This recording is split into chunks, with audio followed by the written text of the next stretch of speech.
Okay, it's getting late in the day, and I think we should do, to get ready for action, I think we should do what all academics do at 4:30 in the afternoon, exercising of the mind and body. So why don't we all stand up? I'm already standing up. Okay. All right, we are academics, so that's enough with the body. We're done with the body portion. Okay, let's exercise the mind, and we'll do that in the standard way, of course. Every day at 4:30, we'll recite the first 100 digits of pi from memory. Okay, ready? 3.141592653.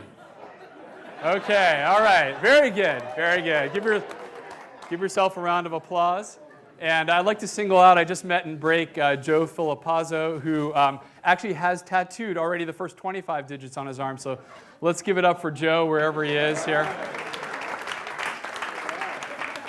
Taking that very seriously. Okay, I'm going to talk about the first 6,000 years of pi. Portions will be condensed. And I want to talk about it because I'm interested in the history of mathematics, but I sort of found in the story a nice parallel to what is going on with digital media today. And it's a parable that I think is one of sort of tragedy and comedy, and particularly it tells us a bit about how difficult it is to change ideas, to change education and knowledge. So I hope I don't get you too depressed, although that is one role historians often take on. And I do want to suggest at the end of the talk a little bit about how we can take action and sort of change education and knowledge, even in the face of tremendous difficulties and inertia.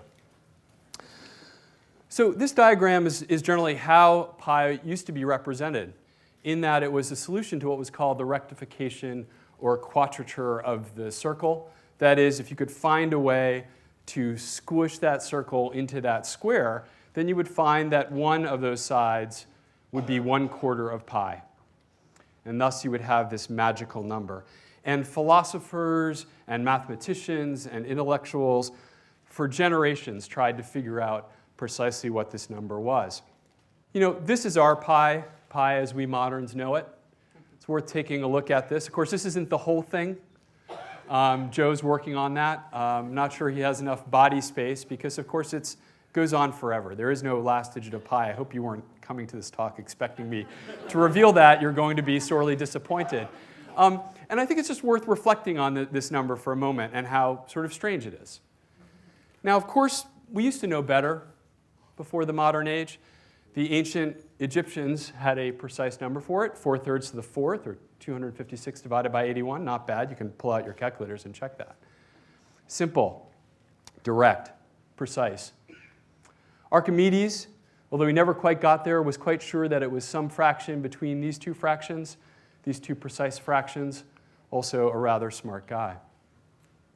If you're a biblical literalist, you should believe that the value of pi is 3, because quite clearly at 2 points in the New Testament, we have a description of a circle of 10 cubit diameter that is fully encircled by 30 cubits. So if you're used to qubit mathematics, you have the value of 3 here. Again, simple.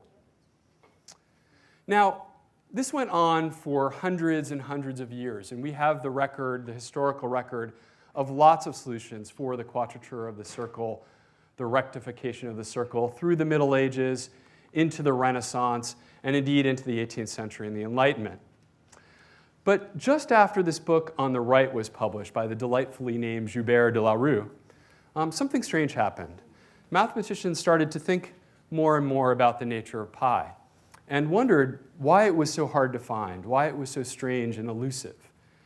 And this led to a lot of hand-wringing and wondering about really not just pi, but the nature of mathematics itself, that maybe it had a different nature to it. Not everything had perfect solutions.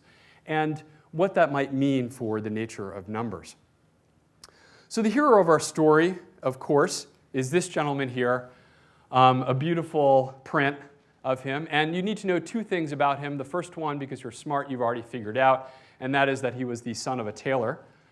This is the dapper Johann Heinrich Lambert, a Swiss-German mathematician. And the second thing you should know is that he was self-taught. He was a self-taught mathematician.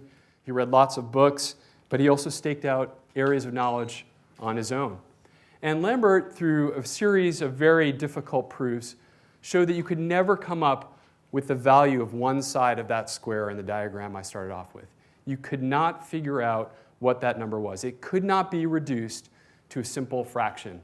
In other words, pi was irrational, and he proved this in the 18th century. Now, shortly after this solution, textbooks were revised, or very famous textbooks in the late 18th century that showed his proof and declared the matter solved. So, matter solved, right? We know how that works in education and knowledge, except, of course, that this kept going on into the 19th century. John Parker here has my favorite solution. He came up with, after a very long and rather tedious book, the value of pi as being exactly 20,612 divided by 6,561. Not bad, but still strange. And then there was James Smith, the ornery James Smith, who didn't really like the dilettantish Lambert and mocked him and mocked pretty much everyone else he could find and decided that pi was exactly 3 1/8. Not very good, but he liked it.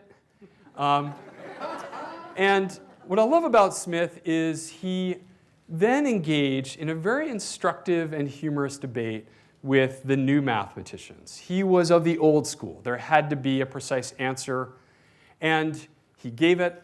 And he wrote back and forth with pamphlets and letters to the editor and direct letters to these mathematicians in a kind of 19th century version of Twitter, a flame war on Twitter. And so I've reproduced that here for your instruction. Here, of course, we have James Smith's avatar on Twitter.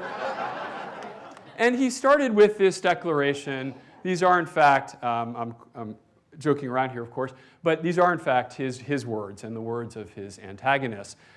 He declared his principle of 3 1/8.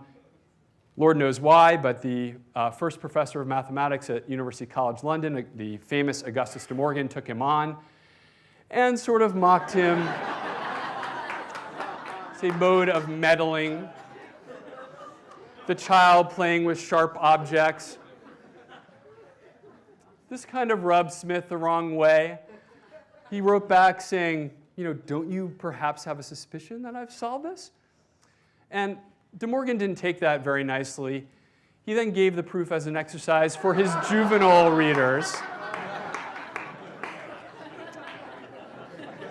And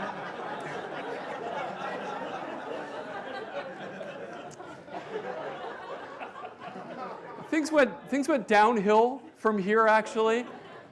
In the later pamphlets, we have this wonderful phrase: Augustus de Morgan is an elephant of mathematics. I haven't heard that one before.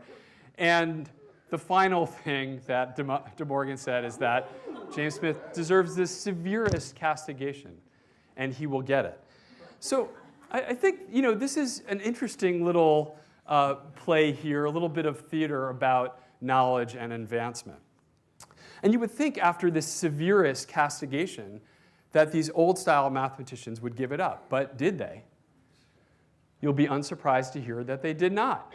In fact, even after this very public debate between Smith and De Morgan, we have more circle squaring books that come out.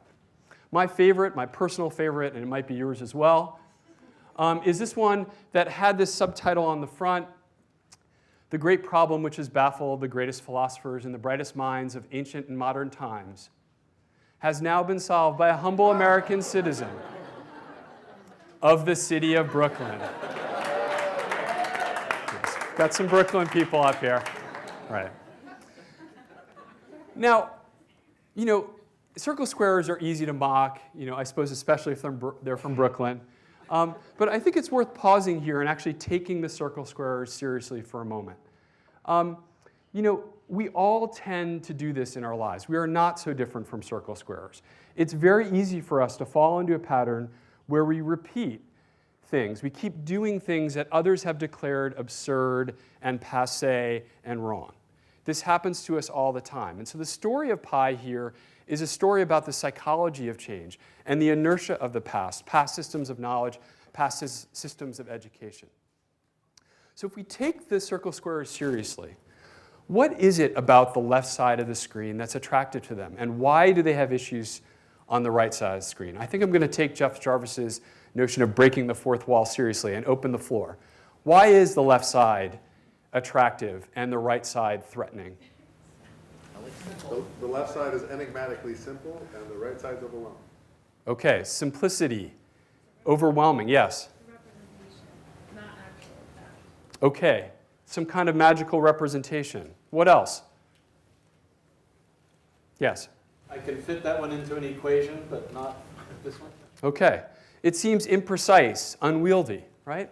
And that is indeed, when you take the circle squarers seriously, you discover that what they love about it is that the old pi was perfect, precise, right? It was ordered. And frequently it was often described as divine, as if it has sort of been handed down to them and they had discovered it through a singular act of genius. But on the right side, right, there's the opposite of all that. This new pi was seemingly imprecise. It went on forever. It couldn't be put into an occasion. It was chaotic. And so it was very troubling to those who wished to cling to the old way of understanding mathematics. The perfect and the ordered and the divine versus the imprecise and the chaotic and the seemingly very human. Now, I bring us full circle back to what was discussed so far today. The digital age encounters a lot of, it repeats this theater again and again. So we have the perfect order of the encyclopedia, right? And it is challenged by the imprecise chaos of Wikipedia, a very common experience in the digital age. We have the newspaper, that somehow this broadside has descended from heaven in this perfect form, unchangeable, perfect and ordered. And on the right side here, how could it possibly be that at 538.com a former baseball statistician sets up a blog and somehow manages to write cogent, perceptive, insightful, political commentary, predictions, better than most newspapers.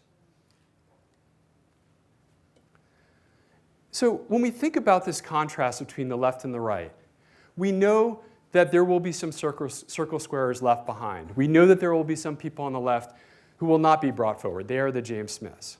And it's easy to mock them. But what's hard to do is to think about the people in the middle between the left and the right of the screen. How are we to convince them to move to the right side? And that's an interesting psychological question that I think history can inform us about. How can we move from the left to the right? Well, one obvious way is that we can talk about the ways in which the old doesn't work, right? Is it perfect? Is it ordered? And we can identify the pathology of the old, what it doesn't do well. But in response, we also have to talk about what the new does well. And indeed, that's what happened in mathematics, is that beyond De Morgan's criticism, then mathematicians started talking about what was new and what worked with this new pi, what it did for them. So we look at pi again with new eyes, and we start thinking about what it does well. Well, there's some very obvious things. If you want to predict the orbits of heavenly bodies, you better know pi correctly to the 10th or 15th digit. If you use 3 1/8, your rocket ship will not land on the moon. It will miss. But there are more interesting things about pi. First of all, you probably know that in computer science, it really helps if you want to try to figure out the best way to calculate 1 billion or 1 trillion digits of pi. It becomes a very critical algorithmic problem. In pure mathematics, it spurred all kinds of new insights into series of infinite fractions that we didn't understand before. In the 20th century, it led to a discussion of chaos theory and all kinds of new mathematics around that. And it still had mystery, even after this transformation. There's a great mystery that if you solve this today, you will receive great awards for mathematicians, and that is whether pi is actually a normal number. So they've moved on to a new, very curious question about, are the digits of pi, the digits from 0 to 9, evenly distributed? Or might there be 11% of 8s? We actually don't know the answer to this question. And there is some upcoming brilliant mathematician who will figure out whether pi is actually a normal number with uniform distribution of digits. So there are new things to discuss. They were just hidden before. And we have to find these things and advocate for them, to talk about the ways in which the new does things better than the old. When we do that, I think we can present not only a critique of the past, but present some kind of new order to those who wish to learn. Thank you.